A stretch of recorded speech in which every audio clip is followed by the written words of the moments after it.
अस्सलाम वालेकुम students of सो आप खैरियत से होंगे। आज हम फाइंड आउट करेंगे एरिया बिटवीन टू कर्व्स।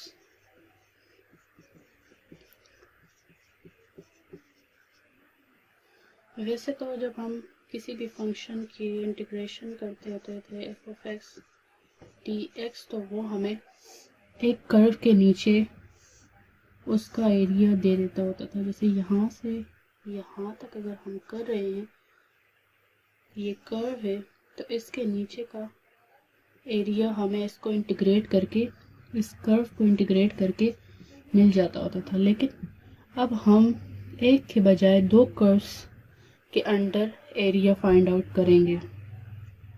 जैसे कि एक हमारे पास ये कर्व है और एक दूसरा ये कर्व है, तो इन कर्व्स के नीचे का एरिया हमारे पास पॉइंट ए से पॉइंट बी तक क्या होगा। इसके लिए भी हम डेफिनेट इंटीग्रल्स की एप्लीकेशन को यूज़ करेंगे।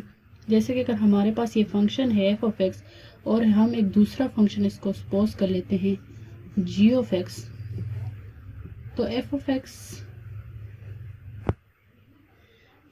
एक्स का इंटीग्रल एरिया इसके हमारे पास इक्वल होगा एफ ऑफ एक्स का integral minus integral of g of x. जब हम लोअर कर्व के एरिया को अपर कर्व के एरिया से from point A to point B subtract करेंगे, तो हमारे पास इसके बीच का एरिया फाइंड आउट हो जाएगा from point A to point B. इसको हम ऐसे भी लिख सकते हैं A to B F of x minus ji of X D X. तो इसके थ्रू हमारे पास दो कर्व्स के बीच का एरिया हम फाइंड आउट कर सकते हैं। इसका मतलब ये बनता है कि हमारे पास जो दो फंक्शन थे एफ ऑफ एक्स और G of X, A to B, जो हमने उनको इंटीग्रेट करवाया था, ये हमारे पास जी ऑफ एक्स फंक्शन है। इसका एरिया जब हम इसको इंटीग्रेट करेंगे तो ये एरिया हमारे पास आएगा। सिमिलरली जब हम एफ ऑफ एक्स फंक्शन को इंटीग्रेट करेंगे, क्योंकि हमारे पास ये वाला फंक्शन है अपर फंक्शन, इसका एरिया हमारे पास ये टोटल एरिया बनेगा।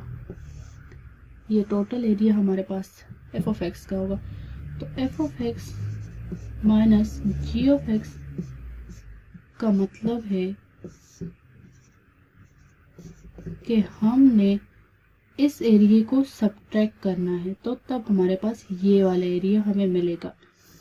इसी से हम area between the two curves f of x g of x से के बीच का एरिया हम लोग फाइंड आउट कर सकते हैं। सिमिलरली अगर हमारे पास दो ऐसे कर्व्स हों जो कि हमारे पास वाई एक्सिस के अलोंग बन रहे हों, जैसे कि एक कर्व ये है, दूसरा कर्व ये है, ये हम सपोज करते हैं कि ये सी पॉइंट है, ये डी पॉइंट है। इन दोनों कर्व्स के बीच का एरिया हम कैसे फाइंड आउट करेंगे? उसके लिए हम इस कर्व को x equal to f of y suppose करते हैं और इस कर्व को x equal to g of y suppose करते हैं। इसके लिए हम इस कर्व में से इस कर्व को सब्ट्रैक्ट करेंगे। इस कर्व का जो एरिया टोटल बन रहा है, जितना भी बनता है, उसमें से हम इस कर्व के एरिया को सब्ट्रैक्ट करेंगे, तो हमारे पास ये जो बीच वाला एरिया है ये हमें मिल जाएगा। ये वाला एरिया हमें मिल जाएगा। तो इसके लिए हमारे पास जो फॉर्मूला बनेगा वो A equal to C to D F of Y minus ji of Y D Y बनेगा।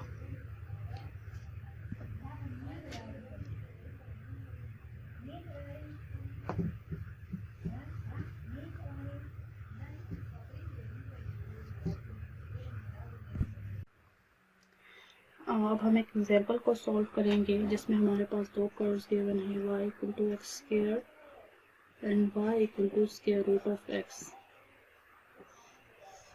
स्क्वायर रूट ऑफ एक्स का कर्व ये हमारे पास बनेगा, देन एक्स स्क्वायर का कर्व ये हमारे पास बनेगा, y equal to x square.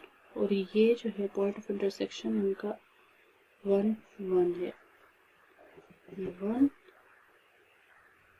ये हमारे पास 1 बनेगा एंड ये 0।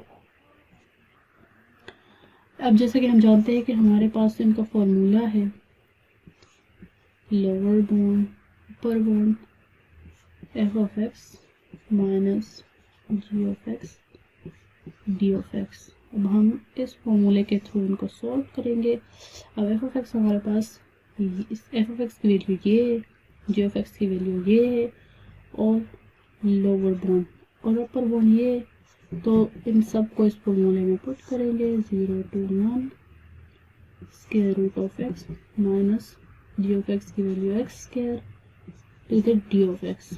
अब हम इसको इंटीग्रेट करेंगे तो इसकी वैल्यू हमारे पास बन जाएगी x की power 3/2 divided by 3/2 minus x की पावर 3/3।